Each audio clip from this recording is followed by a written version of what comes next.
Uncle আল্লাহ হাফেজ। দেখুন হ্যাঁ আয় মামা সম্প্রদায়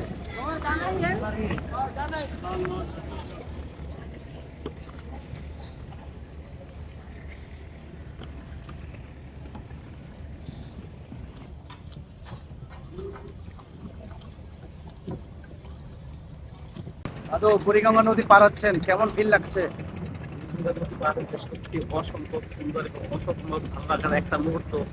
আর সবচেয়ে বড় কথা যে কথা না বলতে বলতে কথা বলার আশা হারিয়ে ফেলেছি। তো দীর্ঘ নিঃশ্বাসের পরে এখন মনে হয় কি একটা স্বস্তির নিঃশ্বাস পেলাম যে নতুন স্বাধীনতা, নতুন উদ্দীপনা। তো 1971-এর স্বাধীনতা দেখিনি, কিন্তু 24-এর স্বাধীনতা দেখলাম। সত্যি এটা অসম্ভব ভালো লাগার মুহূর্ত। ভাই আমরা যে ঘাটে নামলাম, এটা নাম কিটা? শ্যামবাজার ঘাট। শ্যামবাজার ঘাট। আচ্ছা, সদরঘাট থেকে আমরা শ্যামবাজার নৌকা রিজার্ভ নিয়েছে, আসা যাওয়া কত ভাড়া পড়ছে দাদু? আমাদের আসা যাওয়ার ভাড়া হচ্ছে 60 টাকা। 30 টাকা, মানে 30 রিজার্ভ থেকে আসা আসা এবং যাইতে যাওয়া 60 30 টাকা, টাকা। 60 টাকা ভাড়া। আচ্ছা আচ্ছা। মনে হয় কিছু হাজার টাকার আমরা উপভোগ করলাম, যে নদীতে একটা নদীর এপার ওপার পাড়ি দিলাম। না আসলেই বুড়িগঙ্গা নদী আসলে এখন কিন্তু ভরা মৌসুম বলা চলে, তার কারণে কিন্তু পানির রংটা কিন্তু অনেক সুন্দর, তাই না?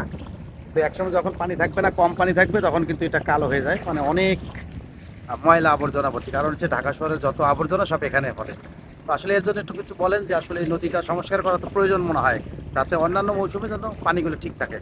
আর সত্যি একটু দেখতে যদিও নদীর পানিটা অনেক মানে ডালিমের রসের মতো এক কথায় বলতে গেলে, কিন্তু যখন শীতের মৌসুম আসে তখন ঢাকা শহরে যত নর্দমা, তত ময়লা আবর্জনা, যত কলকারখানা এই নদীটা এসে পড়ে, যখন নদীর অবস্থা আসলে ভয়াবহ এবং পানি দুর্গন্ধ হয়ে যায়, পানি কমে যায়।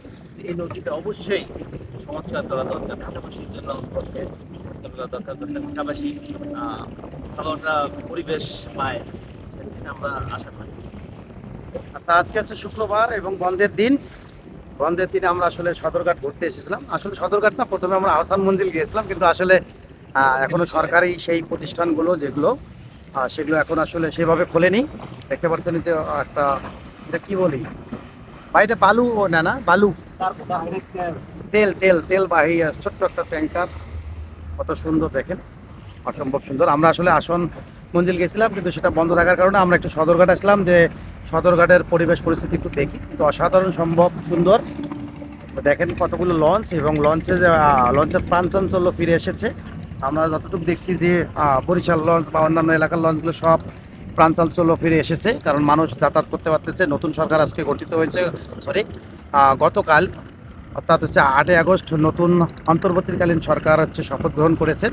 এর মাধ্যমে আমরা আশা করি খুব দ্রুত আমাদের দেশের আইন শৃঙ্খলা বাহিনী কাজে যোগদান করবেন, এবং আমাদের দেশের যে ঐতিহ্য বা আমাদের দেশের যা আসলে অহংকার, সেগুলো দ্রুত ফিরে আসবেন। আমাদের মাঝে যেন কেউ চুরি ডাকাতি খুন এগুলো না করেন। আসলে আমাদের দেশটা আমাদেরই, আসলে সবাইকেই ভালোবাসতে হবে। আর এই দেশটাকে ভালোবেসে এই দেশটাকে উন্নত করার জন্য যতটুকু আপনার দায়িত্ব কর্তব্য সবাই সবার স্থান থেকে পালন করবেন আশা করি।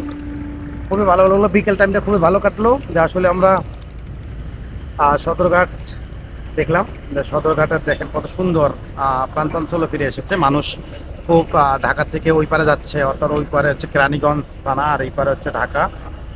এই নদীটা হচ্ছে বিভক্ত করেছে কেরানীগঞ্জ আর ঢাকার মাঝখানে। আমরা আসলে মোট 4 জন এসেছিলাম। 2 জন নৌকায় ওঠার ভয় করার কারণে আমরা 2 জন, আমি আর দাদু, এবং আর 2 জন আমাদের ওখানে দাঁড়িয়ে রয়েছে আমাদের জন্য। আমরা এখন খুব কাছাকাছি এসেছি। আমরা হচ্ছে আর কয়েক সেকেন্ডের মধ্যে আমরা এসে যাব। দেখেন এই যে এটা পল্টন, এখানে আমাদের নামায় দেবে। এটা হচ্ছে লালকুটি ঘাট, ঢাকা। আপনারা জানেন যে লালকুটি এখান থেকে হচ্ছে ইয়ার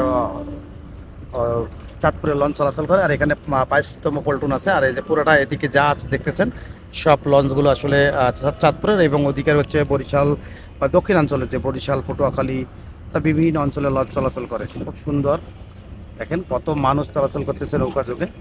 আমরাও খুব মজা পাইলাম, খুবই ভালো লাগলো আসলে। খুব শর্ট টাইমের আসলে নৌকা ভ্রমণ, খুব বেশি না, সর্বোচ্চ হয়তো বা 20 মিনিটের মতো আমাদের নৌকা ভ্রমণটা ছিল। খুবই ভালো লাগলো।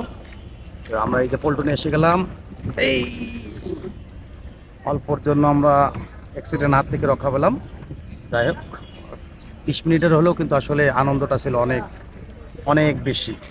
আমরা এখন এই যে পল্টনে আমাদের নামা দিবে। হ্যাঁ হ্যাঁ, এই পল্টনে এই গেটে নামাই দেন। দেখেন এটা হচ্ছে লালকুটি ঘাট, এখানে এই রাস্তা দিয়ে মানুষ চলাচল করে। বাস আমরা অলরেডি পৌঁছেই গেলাম আমাদের সেই পল্টনে। আমরা 10 টাকা করে কর দিয়ে, অর্থাৎ হচ্ছে এখানে প্রবেশপত্র 10 টাকা দিয়ে আমরা এখানে পল্টনে এসেছি। তারপর তো নৌকা ভ্রমণ দেখলেনই।